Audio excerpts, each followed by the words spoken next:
That's right, you did not misread the title of this vlog for the Nike Tempo Next Percent.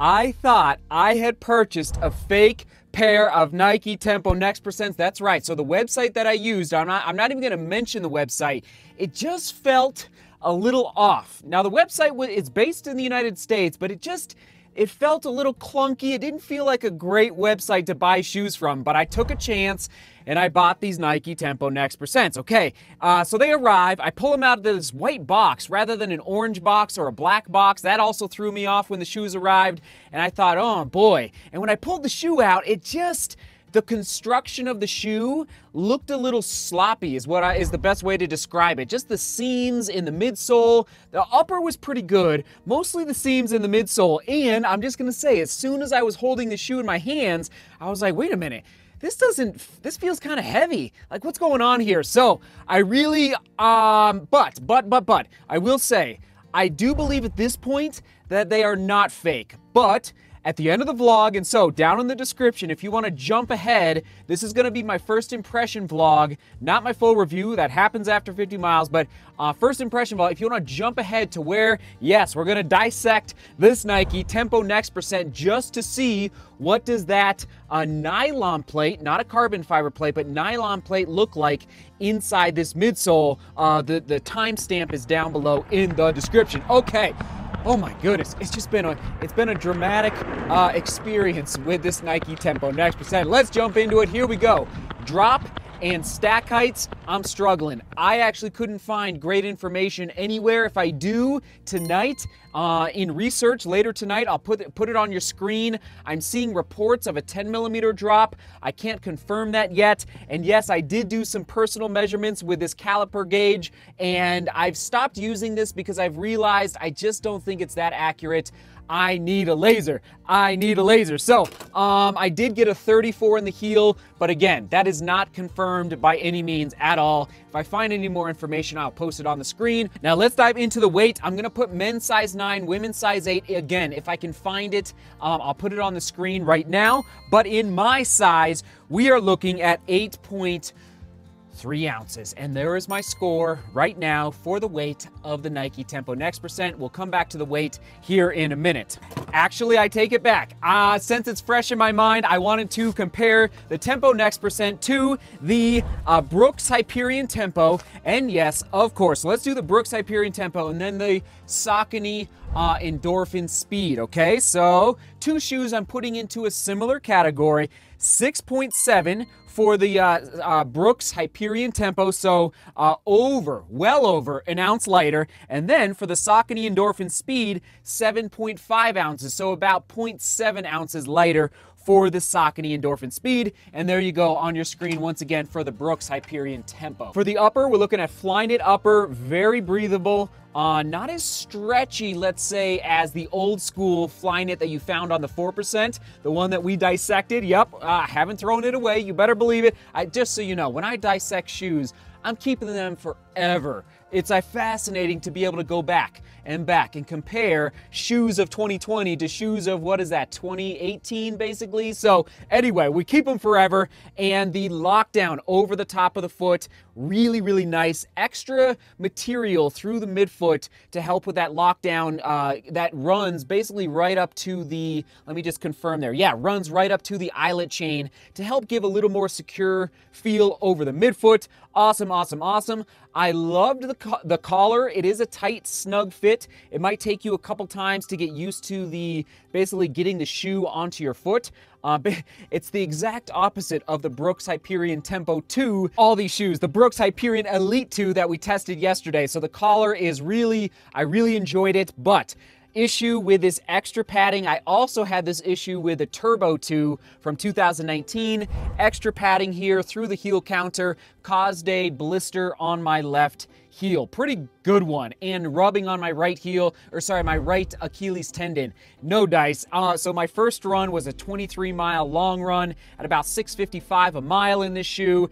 And by the end of it, oh man, I wasn't bleeding, but it wasn't good. Like, it just was very, very uncomfortable. So anyway, this extra padding just never quite works out for me in the Nike lineup. And moving on to that midsole, we've got React midsole through the heel, Zoom X under the midfoot and forefoot, coupled with these AirPods right there under the forefoot, and yes, a nylon plate to boot. And here, sadly, is the score for the ride and the feel of the midsole. I don't know what to tell you, everybody, other than it was devastating. Very clunky, very stiff, very hard. I was, you know, that classic, like, kind of slapping the pavement or the concrete underfoot. It was not comfortable at all. Now, don't write the shoe off yet. Maybe this shoe needs more than 40 miles to break it in. That's where we're at right now, 40 miles. I don't know. My other thesis is that I'm a light guy, okay? A $120 on a real good day. So maybe I just don't weigh enough to get the benefit out of these AirPods, and they're just stiff. It's stiff. I don't know what to tell you, and that leads right into the outsole as well. I am not pleased with the outsole rubber, the amount of rubber, especially through the forefoot. Like, it's just a big slab of rubber there under the forefoot. The heel isn't quite as bad. I do like a little bit of a decoupled groove here through the heel, but again, slapping the pavement, slapping the concrete, it was very, very sad out there. Very, like, it was, okay, I was gonna save this for the end as well. My plantar, my fascia tendon on the bottom of both of my feet flared up on Monday and on Wednesday when I wore this shoe, okay? Not good, no delay, and I've suffered from plantar fasciitis in the past, and so I am a little shocked at what's happening right now in the Nike Tempo Next Percent. Let's just do the bend test. Like, it is bendable, and I'm wondering if it's gonna open up. Like, I almost, frankly, wanna just like bend this shoe and try and like break it in a little bit. Like, it's just, I almost think Nike overthought it and was trying to do too much in a training shoe. All right, that's where I'm at right now with the midsole and the outsole. Fit, I went true to size, no issues, but it is snug, okay? I like that though. For a tempo day or a fast day, I like to be snug in the shoe, so the fit was great. Through the toe box, length of the shoe, no issues at all, other than, okay, well, doesn't quite connect with the fit, but of course, that heel counter issue. If I would've gone a half size up, maybe that would've helped prevent the blisters, but I'm not sure. So fit was good, and for the comfort, it's not a plush upper by any means at all, but it wasn't bad. Like, once you're locked into the shoe, it wasn't bad. Not a great comfort score, but it's mostly because, again, of the ride of the midsole. Positive and drawback, it's easy. Positive is the lockdown. Drawback is the ride. It just didn't work for me. It didn't work for me. Now, it might work for you, but it did not work for me. Durability prediction, I'm gonna go 500, I think. I think 500, especially through that outsole. Like, I think it's gonna last. Now, will these AirPods be resilient past 400? Or 350 to 400, I'm not sure, but I'm gonna go with 500. I think the upper is really great construction, build quality through the upper, so no issues with the upper as far as longevity goes. So there's my durability prediction right there. How will I use this shoe moving forward? Who is it best for? So I'm stopping. I'm stopping, Nike. That's right. At 40 miles, we're 10 miles short of a full review for 50 miles. I just, frankly, I don't want to risk my fascia flaring up again, and so I'm done. If this shoe was working out for me, I wouldn't even use it for a tempo day.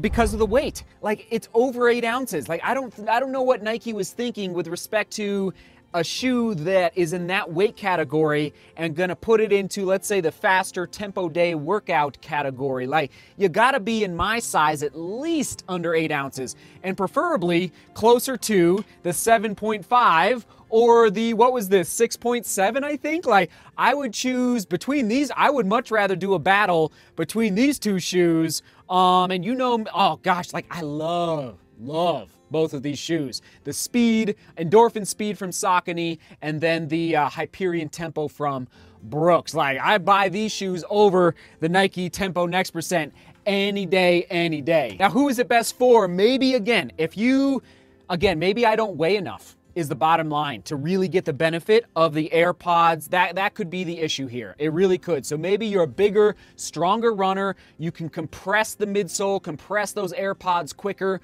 But after 40 miles, it still feels pretty stiff and rigid for me. And I hate to burst your bubble. I hate to do it, everybody. $200?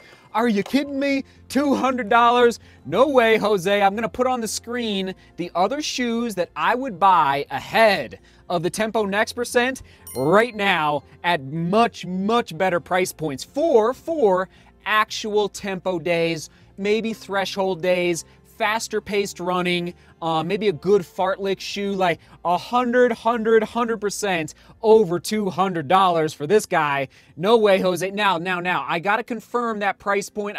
Based on the reports I've read, that is where it's coming in at, is $200. And there you have it, final score on your screen. Oh, Nelly. Oh, not good. It's not good. It just didn't work out for me. And yes, question of the day. Oh yeah, one last thought. Did I already mention this? This shoe was in control of me. I was not in control of the shoe. It was just, I couldn't break into it. You know, I was not in control of my own foot strike. It was uncomfortable. So that's why the score really started to drop with respect to the midsole and the outsole. Question of the day, what has been this is a tough one, but I hate to go there, but maybe it'll help everyone down in the comments, like reading everyone's comments. What has been the most disappointing shoe purchase for you in 2020 and why? And that's important to explain why, just so we all get a better insight. Now you know mine right here, the Nike Tempo Next Percent. It just didn't work out, and that's okay. There's plenty others to choose from on the running shoe marketplace. Let's go inside, see what's inside this midsole. Come on now, come on.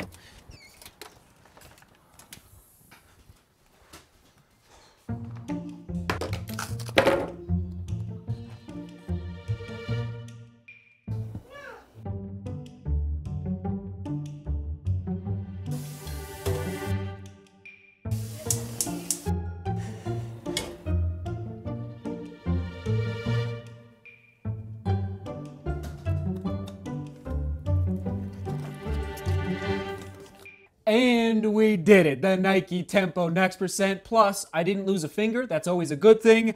I'm definitely 100% sticking with my prediction of 500 plus miles, right? That's what it was, 500 plus miles for the durability prediction. In fact, now that I've deconstructed the shoe, I'd probably bump it up to 600 plus miles because it was stout. High build quality, everyone.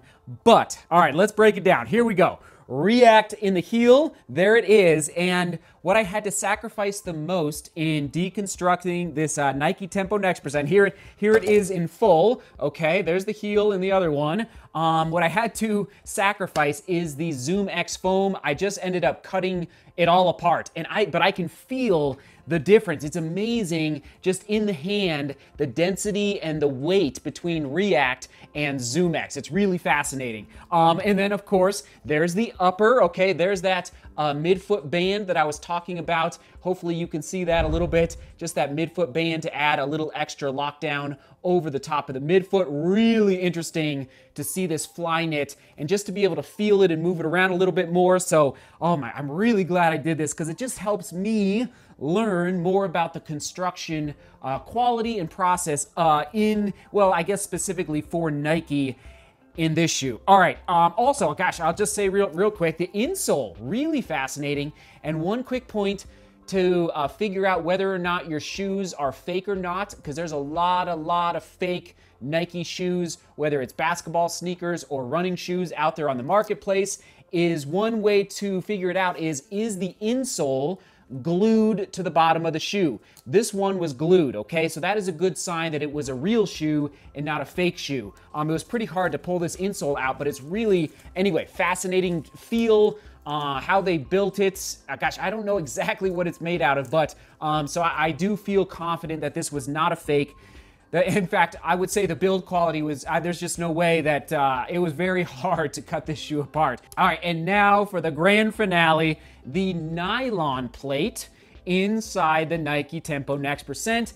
Not quite what I was expecting. I tried, so I did the boiling of the water to try and loosen up the material. It loosened it up a little bit. I think if I had a couple more hours, I could get all of this ZoomX foam off of the nylon plate, but that's as good as I could get. Hopefully you can see that there. So this is the shape, okay? There's the shape.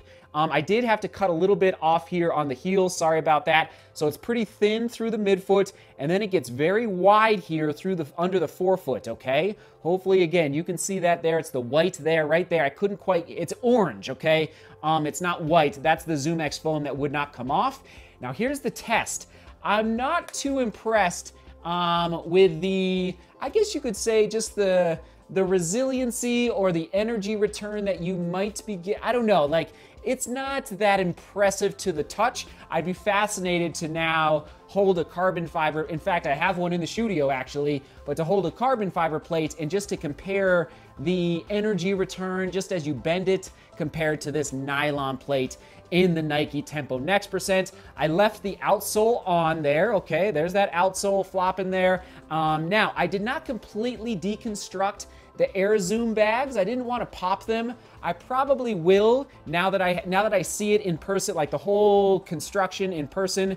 But anyway, there it is. So, gosh, again, this shoe, it absolutely will work for some people. I know it will. For me and I think just my weight, I just wasn't getting the full benefit of compressing these Air Zoom bags with my $120 weight class. So, but I do know, I gotta say, that durability prediction is fine. 500 is fine, but if you're looking for a shoe with a lot of good longevity, I think you will get it 100% out of this guy. There you have it. Thanks for being here. Thanks for watching. Thanks for answering the question of the day. Onward and upward, and of course, I have a box, just so you know. I don't throw this away. I don't consider this wasting a shoe. I'm gonna keep this forever. So I have a box with all the shoes that I've deconstructed. Did I already ask a question of the day? I hope I did. Anyway, but we're gonna toss it back to the Pegasus 37, which I also cut in half. So if you wanna watch that, click right about here, right on me, and this Nike Tempo Next Percent will end up in the same box as the Pegasus 37, which, here's the beautiful thing. I will keep this forever, and I'll be able to compare it to the Nike Tempo Next Percent 2 in 2021. All right, thanks for being here. Thanks for watching. Seek beauty, work hard, and love each other. See you tomorrow.